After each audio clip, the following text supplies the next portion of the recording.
grew up poor, and they were farmers. They grew up in Ireland, which was a poor country, and it was after the potato famine, so things were not good. And they had big families. I think my mother had 7 in her family, and my father had 6 or 7 in his. It's a funny thing, they grew up on the other side of a mountain, one on either side, and never knew each other, from the same county in Ireland. And they didn't meet each other until they were in the United States. They didn't have cars, remember? So they had donkeys and carts. So they didn't really have much transportation. So it was a very small life. I mean, there was really nothing in Ireland. There was really no employment.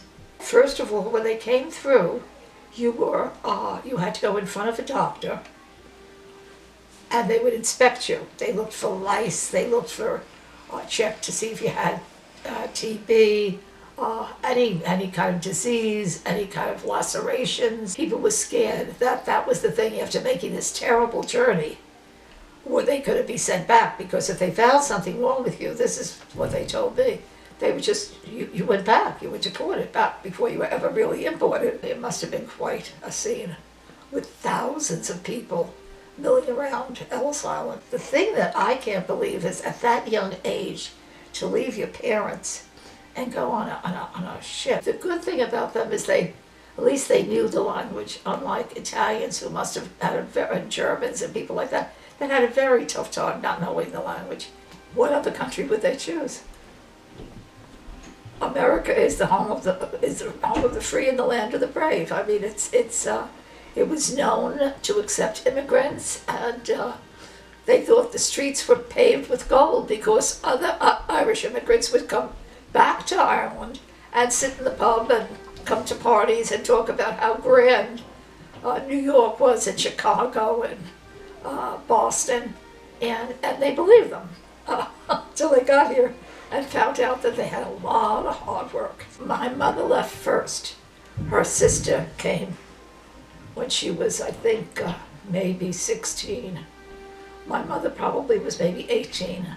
She came to this country and she worked as a cook. She had lovely people that she worked for, and they were good to her for all her life. I mean, they used to come and visit myself and my 2 brothers for Christmas and all, and they were just great, great people. My father, in the meanwhile, was like 21 or 22 when he came here. And he had been, I think, in the Irish army for a short while because the English had sent over what they call the Black and Tans, and there was bad war. Then there was a civil war, and things were not good. So I think that my father was a hero, and I think he probably thought it was best to leave. And he left his father and mother and brothers, and he was the youngest of the children. So that was a tough blow for them. But he came here. He found the streets were not paved with gold, but he was a very smart man. He got a good job. He went to school, got a degree as a practical nurse at the time. Because remember, then people in Ireland were not well educated. I mean, if they went to the 6th, 7th grade, that was a lot for farmers. So here you have this big influx of people that had a funny accent and believed in Catholicism, and usually had a lot of kids, and they were taking over. They were like just taking over. And I guess people resented that. They didn't want people taking away their jobs and all. They used to have signs that said, Irish need not apply. So if you were Irish, don't even bother coming for an interview, or don't bother signing papers or filling out papers because we're not hiring you. Remember, when the Irish came, as with any new culture comes off the boat, they hang together, they lived all together. They seemed to migrate towards one another. They thought there was no better place than America. Even years later, my mother said she would never care if she ever went back to Ireland, even though that was her home, that America was wonderful country. They were very patriotic people and loved America. And she met this man. They were going home after dinner, and my mother and father were going in. And of course, my mother had been here a couple of years in America, so she wasn't what we call a greenhorn. But my father, who had just arrived, was very much the greenhorn. So he went into the turnstile, put his nickel, and that's what it used to be, a nickel, into the turnstile. I went right through, and she said, "Listen, greenhorn, come back. In this country, you pay for the lady." Then they didn't meet each other again for like 7 years. They didn't see each other again. And then another time, right after St. Patrick's Day, they got together again, and my uncle said, "Listen, let's try it one more time," and they did. And they met St. Patrick's Day, and they were married Easter Sunday. And 2 years later, they had me. They lived in the Bronx when they got married. No, they lived on Park Avenue, but not the Park Avenue in the Bronx. And there I stayed a long time, and the three of us went to school. It was the most wonderful life that you could have. And I just wish that all the children of today could have had the life that I had growing up in the Bronx. First of all, there were a lot of Irish, yes, but there were a lot of Italians, there were Germans, there were Jewish people. My best friends as a young girl were these Jewish sisters in the building. We lived, and remember, well, they would call it a tenement. I did not think it was a tenement. It was a beautiful brick double house with a courtyard, and we lived on the 5th floor. And that was after coming from a private house, so that was but you got so used to it. I could run up and down those stairs, and that's why I think I have thin legs today. I think my legs are in good shape. You couldn't do anything that there wasn't somebody looking at you. You were on your best behavior because they were all your mother. Let's put it that way. Oh, we just had so much fun. We had a park about 5 blocks away that we used to go to, St. Mary's Park. You know, there were swings there, and there was little hills, which we thought were mountains. And later on they put in a pool. And then we were near Randall's Island, so in the summer we would go walk over the bridge. We'd go down to Yorkville Center, which was on 86th Street, and they'd have dances, Irish dances for different counties. And we would go there and we'd dance, we'd have a wonderful time.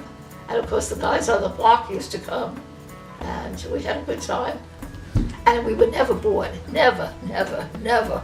And I know I've heard that from my own kids and from my grandkids. Well, my father used to say, it's only boring people get bored. My father worked. He worked 2 jobs, all right? He worked as a practical nurse in Ward's Island, which was a mental institution. And he worked for the Railway Express. And the Railway Express was a very good job. Every year, right before Christmas, they were always very, very busy, but just 2 days or 2 days after Christmas, they lay them all off. Same thing around Easter time. So it was a lot of being, my father used to call it furloughed. You were furloughed and you get this telegram, and of course, that's no way to live when you have a family, which was very sad. My mother got sick when I was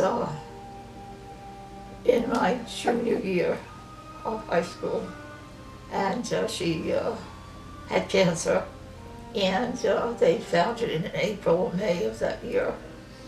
And then she went to the hospital, then she came out, and that summer she was home with us, and she was dying actually. I didn't know it, I was so young, I was just 16. My father brought us into the room, my brother Kevin and Tommy, and told us that my mother was going to die. And that was an awful thing for a 16 and a, what you going to be 15, and a guy 12 to hear. And I told them it wasn't so, that, we would pray and, she would get better, and we couldn't believe that they were just, nervous. She lasted the summer, but then on the 16th of September, she was in a coma, so I went into my brother's. We had to wait for Tommy. When Tommy woke up, we told him he went crazy. And that was very, very hard, very, very hard. And then they came in and said that she was definitely dead. I can imagine how she must have felt leaving 3 kids. But I had a wonderful, wonderful, wonderful father, and he took good care of us.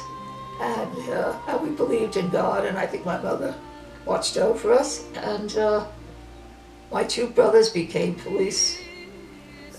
Then they became sergeants, lieutenants, went to the FBI Academy.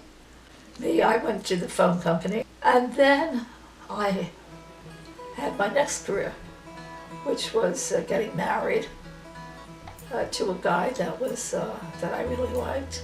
He was out of the Navy, went to NYU. We moved out of the apartment because we had 1 child and we were expecting another. And it was only a 1-bedroom.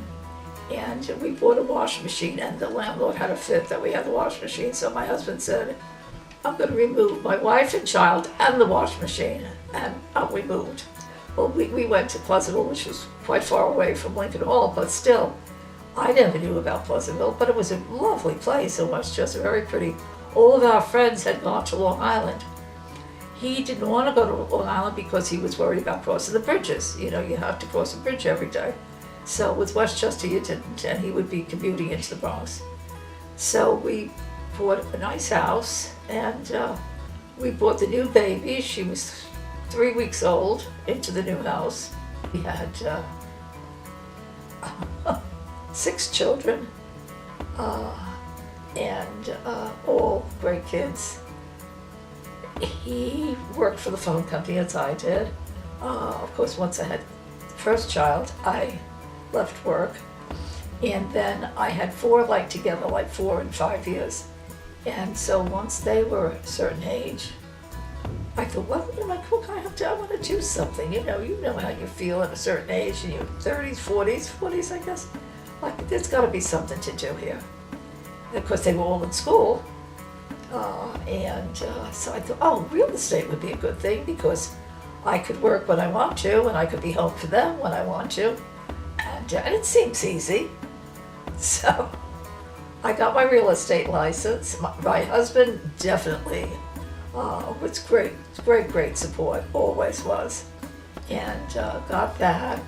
My father was living near me, and I told you what a wonderful man he was. So if I had to have an appointment when there was nobody around to watch a kid that was maybe sick or something, my father would come over. So he was great help. And I loved real estate. It was just a wonderful career. You met all kinds of people. Anyway, I did that for 40 years. And I became a broker. I had my own office. So it was fun. Everything I did in life, I've had a great life. Everything I've ever done, I've loved. Love my grandkids. Now, from just Rich and I, we have 14 grandchildren. 2 play the bagpipes. 1 plays the drums for Irish band. Thanks to my husband, who was very Irish, although he wasn't born in Ireland, but he very Irish and loved the traditions and had a great singing voice and was just a fun guy. In fact, Pop, as they called it, my husband, took Molly, the eldest grandchild, to Irish dancing lessons. That was Molly, the eldest, and now they're taking the 13th and 14th. Rich is no longer with us, but their parents are taking those 2 girls to Irish step dancing. So it stays even till today. We are a family. You want to know your roots. You are what you were. What people were is what you are. And I think I can look at all my grandchildren and see everybody that my parents, my brothers, I can see the looks, I can see the way they act. Enjoy the people that are around you. Enjoy them, love them, do everything you can for them. Because I know we're going to meet again. I mean, I do believe that, I hope.